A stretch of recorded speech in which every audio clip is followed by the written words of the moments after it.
Bismillahirrahmanirrahim. Assalamualaikum warahmatullahi wabarakatuh. Hari ini saya dan ahli kumpulan saya akan membentangkan tugasan 2 PIMK 3083 pengajian fiqh di mana ia merangkumi tentang ilmu faraid yang akan membincangkan tentang pengurusan harta pusaka dalam Islam. Slide ini disediakan oleh saya sendiri, Sofia Nabila binti Baharudin dan Siti Nuraina binti Aminuddin. Pensyarah yang mengajar subjek ini adalah Dr. Wan Ali Akbar bin Wan Abdullah. Okey, ini merupakan biodata kumpulan saya, iaitu yang pembentang pertama Siti Nuraina binti Aminuddin, di mana nombor angka giliran dia adalah 2021 1523 40085, dan saya pula pembentang kedua iaitu Sofia Nabila binti Baharudin, di mana nombor angka giliran saya adalah 2021 1523 40087. Baiklah, pada hari ini antara isi kandungan yang akan kumpulan kami bentangkan, yang pertama iaitu konsep pembahagian harta pusaka menurut Islam, yang kedua sumber ilmu faraid, ketiga ashabul furud, dan yang keempat kaedah pengiraan dan penyelesaian.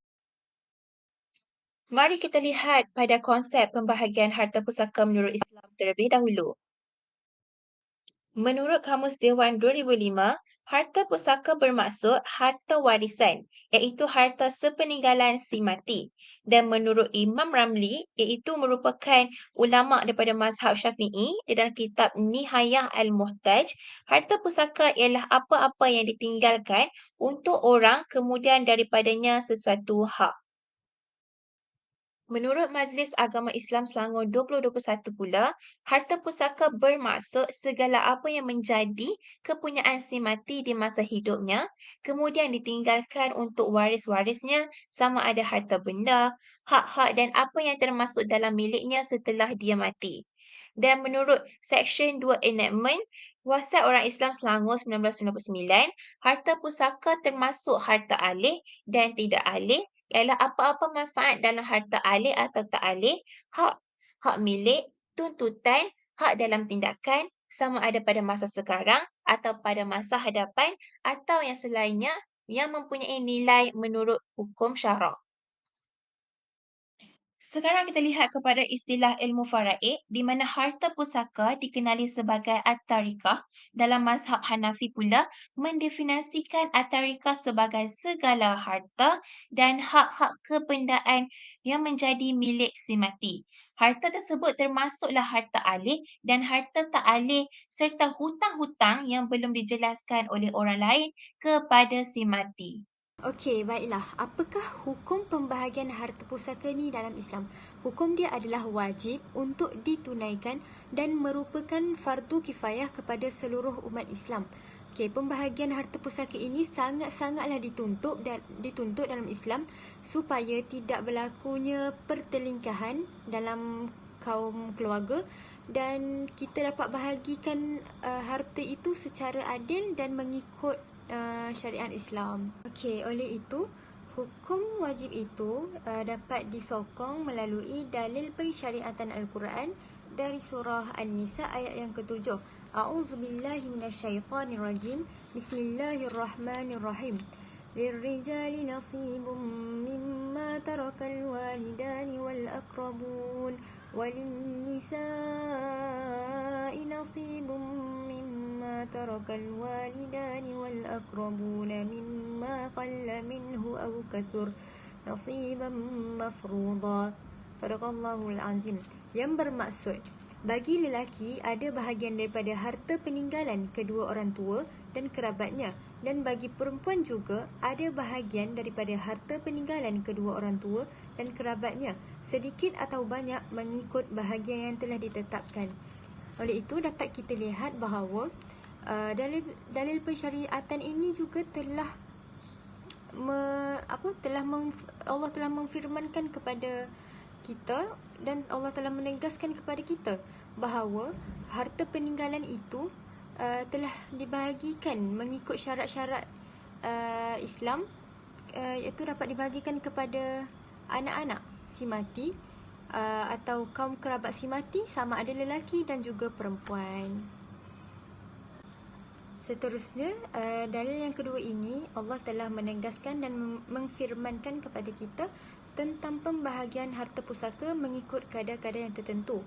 Okey, firman Allah ini dia telah menjelaskan kepada kita secara jelas tentang kadar untuk dibahagikan kepada waris-waris tertentu seperti anak, ayah, ibu jika masih ada dan sebagainya.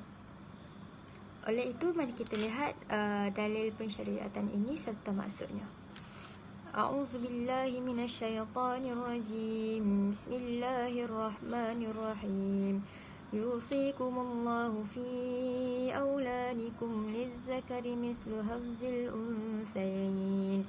فإن كن نساء فوق اثنتين فلهن ثلثا ما ترك وإن كانت واحدة فلها النصف ولأبويه لكل واحد منهما السدس مما ترك إن كان له ولد فإن لم يكن له ولد وورثه أبواب فلأمه الثلث فإن كان له إخوة فلأمه السدس من بعد وصية يوصي بها أو دين آباؤكم وأبناؤكم لا تدرون أيهم أقرب لكم نفعا فريضة من الله إن الله كان عليما حكيما. Surat An-Nisa ayat yang ke-11 yang bermaksud Allah mewajibkan kepadamu tentang pembahagian warisan untuk anak-anakmu, iaitu 1 bahagian anak lelaki menyamai 2 bahagian anak perempuan. Dan jika anak itu semuanya perempuan dan jumlahnya lebih dari 2 orang, maka bahagian mereka ialah 2/3 dari harta yang ditinggalkan. Jika dia anak perempuan itu seorang saja, maka dia memperoleh separuh harta yang ditinggalkan. Dan untuk kedua ibu bapa, bahagian masing-masing ialah 1/6 dari harta yang ditinggalkan. Jika si mati mempunyai anak, jika si mati tidak mempunyai anak pula, dan hartanya diwarisi oleh ibu bapa sahaja, maka ibunya mendapat 1/3. Jika si mati mempunyai beberapa saudara, maka ibunya mendapat 1/6. Pembahagian-pembahagian tersebut dilaksanakan setelah wasiat yang dibuatnya atau setelah dibayar hutangnya. Tentang orang tuamu dan anak-anakmu, kamu tidak mengetahui siapa di antara mereka yang lebih banyak manfaatnya bagimu. Ini adalah ketetapan Allah. Sesungguhnya Allah Maha mengetahui lagi Maha bijaksana. Dalam ayat ini Allah menegaskan bahawa pembahagian harta pusaka itu akan berlaku setelah hutang atau wasiat itu diselesaikan. Baiklah, sekarang kita lihat kepada pembahagian harta pusaka iaitu Ashabul Furud yang merupakan bahagian-bahagian yang telah ditentukan oleh syariat Islam menurut Al-Quran dan Hadis berkenaan dengan orang yang mendapatkan harta pusaka. Jadi golongan ini akan mengambil harta pusaka menurut bahagian yang telah ditetapkan oleh syarak iaitu sama ada 1/2, 1/3, 2/3, 1/6 atau 1/8. Ahli waris ini yang paling didahulukan dalam pembahagian dan penerimaan harta pusaka berbanding ahli waris asabah dan dhawi al-arham. Jadi sekarang kita lihat siapakah ahli ashabul furud. Ahli ashabul furud ada 12 iaitu suami, isteri, bapa, datuk, ibu, nenek, anak perempuan, cucu perempuan, saudara perempuan seibu sebapa, saudara perempuan sebapa, saudara perempuan seibu dan saudara lelaki seibu yang kita akan utamakan dalam pengagian harta pusaka. Jadi sekarang kita akan lihat kepada kategori ahli ashabul furud. Yang pertama, ahli waris. Di mana suami, isteri, ibu, bapa dan anak perempuan ini, mereka tidak akan digugurkan daripada menerima harta pusaka secara mutlak. Dan yang kedua, ahli waris gantian. iaitu datuk, nenek dan anak perempuan kepada anak lelaki, di mana golongan ini mereka akan menggantikan tempat ahli waris utama dalam menerima pusaka seperti datuk menggantikan bapa, nenek menggantikan ibu, anak perempuan kepada anak lelaki menggantikan tempat perempuan. Dan yang ketiga, ahli waris sisian, iaitu saudara perempuan seibu sebapa, saudara perempuan sebapa dan saudara lelaki dan perempuan seibu. Jadi isu yang telah kami bawakan untuk menyelesaikan mengenai harta pusaka, iaitu pada bulan lepas, Encik Zamri telah meninggal dunia disebabkan jangkitan kuman pada buah pinggang. Beliau telah meninggalkan 2 orang isteri, bapa, ibu serta seorang datuk. Beliau juga meninggalkan 3 orang anak lelaki dan 2 perempuan. Encik Zamri telah meninggalkan sejumlah harta yang bernilai sebanyak RM400,000 Malaysia. Jadi sebelum kita akan pergi kepada bahagian-bahagian yang akan diterima oleh setiap ahli waris yang layak menerima harta peninggalan Cik Zamri, marilah kita kenali terlebih dahulu salah silah keluarga Encik Zamri. Jadi Encik Zamri mempunyai seorang datuk iaitu Encik Salim dan juga bapa dan ibu, Encik Zaid dan Puan Saliha. Encik Zamri si mati mempunyai 2 orang isteri, iaitu isteri pertama Halimah dan isteri kedua Hafsah, dan anak kepada isteri pertama, Cik Zamri mempunyai dua orang anak perempuan, iaitu Aina dan Amirah dan seorang menantu. Dan juga, anak kepada isteri kedua bersama Encik Zamri dikurniakan, seramai 3 orang anak lelaki, iaitu Fahmi, Fahriz dan Fikri, dan juga seorang menantu perempuan. Okey, baiklah seterusnya. Jumlah peninggalan harta pusaka yang ditinggalkan oleh Encik Amri adalah sebanyak 400,000. Okey, sebelum kita membuat pembahagian harta pusaka kepada anak, ibu, ayah, isteri, kita kena selesaikan terlebih dahulu sekiranya terdapat hutang, wasiat dan sebagainya. Oleh itu, dalam isu ini Encik Zamri mempunyai hutang, iaitu hutang kereta, bil telefon, serta duit harta peninggalan tu digunakan untuk pengurusan jenazah serta pembayaran zakat pendapatan. Okey, oleh itu mari kita lihat pada tabel yang saya sediakan ini, di mana perkara-perkara yang kita perlu tolak terlebih dahulu sebelum pembahagian harta itu dilakukan. Okey, yang pertama, zakat pendapatan. Encik Zamri ini perlu membayar zakat pendapatan iaitu sebanyak 2.5% daripada harta peninggalan itu, iaitu 400,000, dan hasil kira zakat pendapatan yang perlu dibayar oleh Encik Zamri adalah sebanyak 10,000. Yang kedua iaitu hutang kereta. Hutang kereta, Encik Zamri ini membeli kereta Alza 1.5 dan dia mempunyai hutang 15,864 iaitu selama 2 tahun, dan hutang bil telefon sebanyak 120.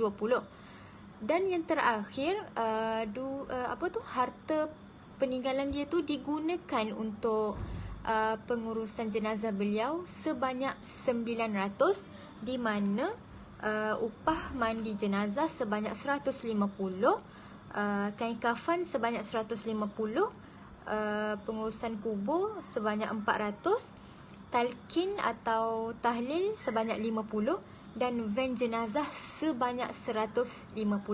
Oleh itu, jumlah keseluruhan yang perlu ditolak adalah sebanyak 26,884. Setelah kita tolak semua ini, kita baru boleh melakukan pembahagian harta kepada isteri, ibu, ayah serta anak lelaki dan anak perempuan beliau. Setelah menolak zakat pendapatan yang perlu dibayar, pengurusan jenazah Encik Zamri, hutang kereta dan juga bil telefon, kami telah mendapat baki jumlah wang iaitu tanah sebanyak RM147,616 Malaysia, rumah sebanyak RM150,500 Malaysia, kereta iaitu kereta Alza 1.5 yang sejumlah RM55,913.50 Malaysia, saham RM19,086.50 Malaysia yang akan dikira untuk pembahagian harta pusaka. Okey, seterusnya mari kita masuk kepada pengiraan faraid, iaitu pengiraan pembahagian harta setelah menolak semua hutang-hutang Encik Zamri tadi. Okey, mari kita lihat tabel itu, iaitu pembahagian-bahagian perkara dan pengiraan. Okey, yang pertama kita kena kira dulu ashabul furuq, iaitu ashabul furuq ni iaitu isteri, ayah, ibu, di mana kadar pembahagian itu sudah ditetapkan. Okey, dalam pembahagian harta ni kita mestilah mengutamakan ashabul furuq terlebih dahulu. Selepas kita selesaikan pembahagian ashabul furuq ni, barulah kita kira kepada untuk bahagian anak-anak itu, iaitu dipanggil asabah. Okey, di sini kita lihat isteri Zamri. Isteri Zamri ni ada 2 orang. Okey, kenapa dia dapat 1/8? Kerana dia ni mempunyai anak lelaki. Oleh itu, isteri Encik Zamri ni dia akan memperoleh 1/8. Bukan 1/8 setiap orang, tapi 1/8 untuk isteri Encik Zamri itu. Barulah kita bahagi kepada 2 kerana dia mempunyai 2 isteri. Okey, kita lihat di situ pengiraan dia 6/48 darab 373,116 bersamaan RM46,639.50 dan jumlah itu dibahagikan kepada 2 dan total dia adalah RM23,319.75 untuk seorang isteri Encik Zamri. So setiap orang akan dapat RM23,319.75. Okey, seterusnya 1/6 untuk ayah dan ibu Zamri. Kenapa kita kena bahagi juga kepada ayah dan ibu dia ni? Kerana ayah dan ibu dia ni masih ada. Sekiranya ayah si Zamri ini sudah telah meninggal, so kita akan proceed kepada datuk dia, iaitu Encik Salim, sebagai waris pengganti kepada ayah Encik Zamri itu. Okey, kita lihat pembahagian kepada ayah dan ibu Encik Zamri ini, iaitu setiap orang akan memperolehi 1/16, di mana dalam pengiraan ini 8/48 darab 373,116 dan akan mendapat 62,186 dan bagi ayah dia dan juga ibu kepada Encik Zamri itu. Ini adalah bahagian ashabul furuq. Setelah selesai ashabul furuq ini, kita boleh meneruskan pengiraan tersebut kepada bahagian asabah, iaitu baki untuk dibahagikan kepada anak-anak Encik Zamri. Okey, baiklah, seterusnya bahagian asabah. Asabah ni adalah baki daripada setelah pembahagian kepada ashabul furuq tadi. Okey, baki yang tinggal adalah sebanyak RM202,104.50. Oleh itu, yang baki itu kita akan bahagikan kepada anak Encik Zamri seramai 5 orang, iaitu 3 lelaki dan 2 orang perempuan. Okey, seperti yang kita tahu dan seperti yang dia telah disyariatkan oleh dalam Islam ni, pembahagian harta pusaka ini anak lelaki akan mendapat 2 bahagian, manakala anak perempuan akan mendapat 1 bahagian. Oleh itu kita akan nisbahkan 2:1, iaitu anak lelaki nisbah anak perempuan. Okey, di sini kita lihat 3 anak lelaki dan 2 anak perempuan. Oleh itu kita akan mendapat 3 bahagi 2 jadi 6 dan tambah 2 anak perempuan jadi 8. So kita akan baki tadi kita akan bahagi kepada 8 bahagian, iaitu setiap orang anak lelaki Encik Zamri itu akan mendapat 2 bahagian dan anak perempuan akan mendapat 1 bahagian. Jadi kita lihat pada pengiraan di sini, di mana anak lelaki Encik Zamri akan mendapat 2/8 daripada RM202,104.50 dan setiap orang akan mendapat RM50,526.13. Manakala anak perempuan Encik Zamri akan mendapat 1 bahagian dari 8 bahagian, iaitu 1/8 daripada RM202,104.50 dan setiap orang itu akan mendapat RM25,263.06. Oleh itu, di sini saya ingin membuat kesimpulan secara keseluruhan dalam pengiraan harta pusaka ini. Okey, tadi saya ada menerangkan bahawa Encik Zamri ini ada meninggalkan harta pusaka sebanyak 400,000. Okey, itu merupakan jumlah harta peninggalan Encik Zamri lah. Dan kita akan tolak segala hutang yang Encik Zamri ada serta zakat pendapatan dan juga pengurusan jenazah. Okey, kita lihat dekat slide yang saya buat itu, 400,000 iaitu jumlah harta peninggalan, tolak 26,884 iaitu zakat pendapatan sebanyak 10,000, hutang kereta sebanyak 15,864, hutang bil telefon sebanyak RM120, pengurusan jenazah sebanyak 900, di mana ia adalah berkaitan dengan mandi jenazah, kafan, kubur, talqin atau tahlil dan juga van jenazah. Okey, daripada hasil penolakan semua itu, maka tinggallah baki sebanyak 373,116. Okey, jumlah itu adalah untuk dibahagikan kepada keluarga Encik Zamri itulah. Okey, 373,116 itu adalah secara keseluruhan, iaitu 48/48.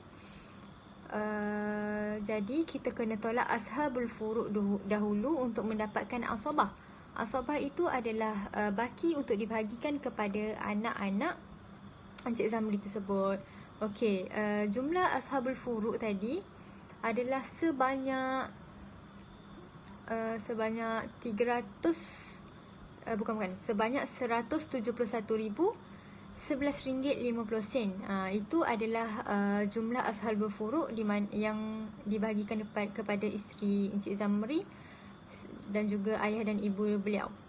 Okey, di situ kita akan mendapat baki RM202,104.50 untuk dibahagikan kepada 8 bahagian, iaitu 3 orang anak lelaki dan 2 orang anak perempuan.